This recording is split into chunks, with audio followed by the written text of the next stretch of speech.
Paul, a while back you said you don't know what type of player Anton Lundell is going to be, but you're excited to find out. And each and every year he seems to get a little better in some area or another. Obviously he's already accomplished so much at 23 years old, but where do you think he's at now? And maybe what is that next step for a player of his caliber?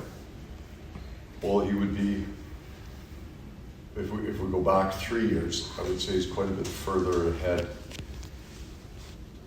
than you would expect a young player in terms of understanding the defensive parts of the game and being really, really good at it. So, and you know this by watching how the benches were run in the playoffs a little bit 2 years ago, definitely last year, that if Barkov wasn't on McDavid, it was Lundell. So that's a big task for anybody. And he has that. The change for him and for Eetu Luostarinen between regular season and playoffs was the Brad Marchand effect.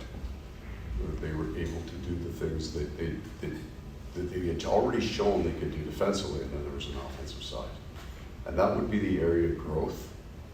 It can't come at the expense of any of the other things he's built, and we'll be watching that. But we have said, and we think there's more offense there. We said that last year during the year. We think he's capable of more offense. Sometimes you just play with a player at the right time in your career where Anton's not stepping on the ice worried about making a mistake defensively. He's got enough experience now. He's played a lot of playoff hockey. He knows his routes. He knows what he's supposed to do. And then how do you transition from that to the Barkov-Reinhart effect? If you're both nominated for Selke, one guy scored 57, the other guy, let's say, a point a game kind of guy, how do we go keep the defensive skill set, foundation maybe is a better word, and then add offense to it? Some guys will, some guys won't. If they don't, just really good all-around players. But we do think there's more offense there. Do you plan on keeping that line together to start things off? Yeah, it would be, I don't want to use the word plan because it's the starting point. Right. But we may 2 weeks later be into something completely different because Maggie Samuskevich, which we expect will look different this year. He's moving in that Lundell. There's a whole bunch of things you got to do defensively first, especially if you're a skilled guy like Mackey and you've come in, you've never really had to focus on that in your game. And we think after kind of 2 years now, that will come more naturally to us, so you'll start to see a bigger jump at some of the offensive. There are times to go, there are times to challenge a little bit, be more aggressive with the puck, and they'll start being able to do that. So we'll get I'm going to run the returning players in 2 games, 2 exhibition games. So the original starting point is yes. We'll take a look at what Sam Bennett's of that line, either going to run Rodriguez or Verhaeghe with Barkov, probably. But there is a potential at some point Mackey goes there as well. And then we kind of start this journey where we're going to learn a bunch of things through our injuries that'll be really important when we get to the playoffs. And with Mackey, I think it was Barkov that said he looks even faster.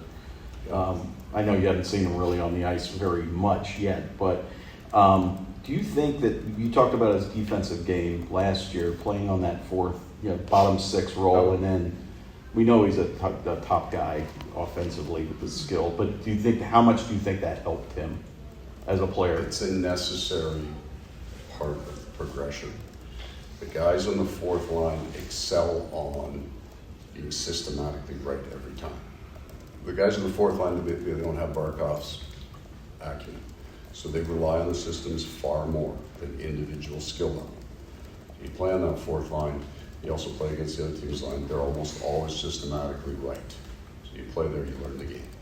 And then usually as you move up the lineup, you cannot lose your systematic foundation or your defensive mindset. And then as you move up the lineup, you not only, the expectations come with you producing more, the opportunity is there as well.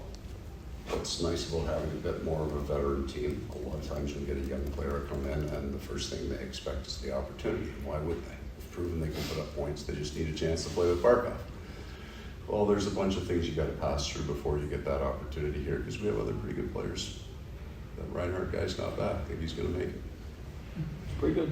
Paul, with Sept Jones, just what he was able to do learning your system on the fly after coming to the trade deadline. What stood out about what he was able to do for you guys last year, and how much do you enjoy having a chance to now have a full year with them, a chance for him to take what he learned from last year and be able to be more comfortable with the system going to his first full Well, he season? comes in, and I think, yeah, systems are important. He's a smart guy, but he's played in the league a lot, so he picks that stuff up.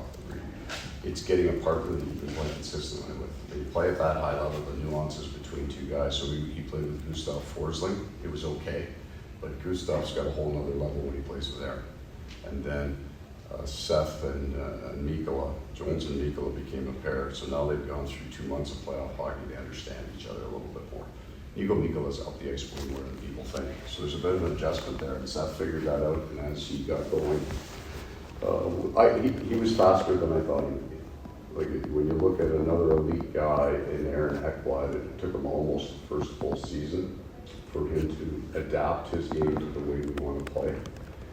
I think Sept and Aaron, in a lot of ways, came into the league the same way, very high pick. Those guys are under a tremendous amount of pressure to produce points. They're on teams that aren't at the same place. If you're drafting first overall, you're not playing for the Florida Panthers, right? So you learn the game differently.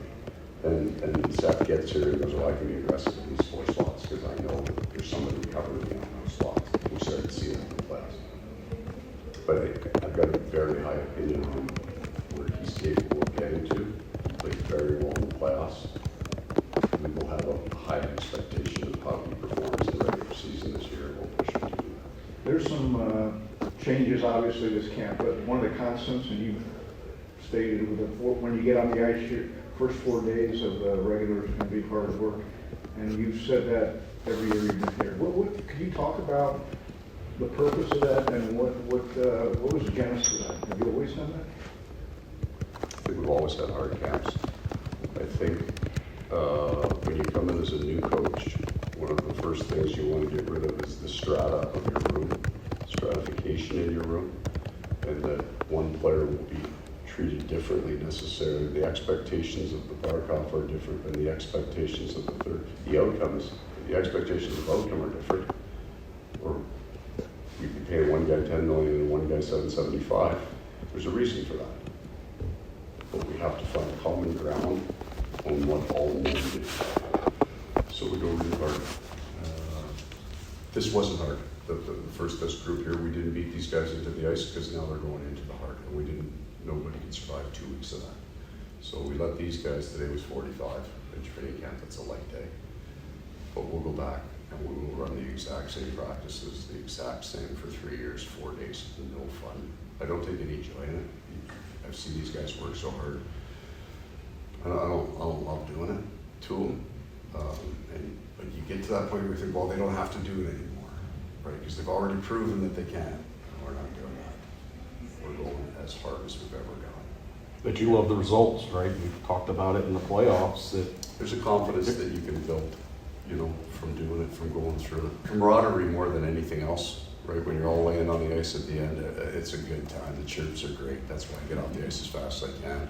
Skating that hard, you need to get off the ice. So there's a real camaraderie that gets built there. And now I'm sure we have a belief in it too. With Chucky going on college game day on Saturday,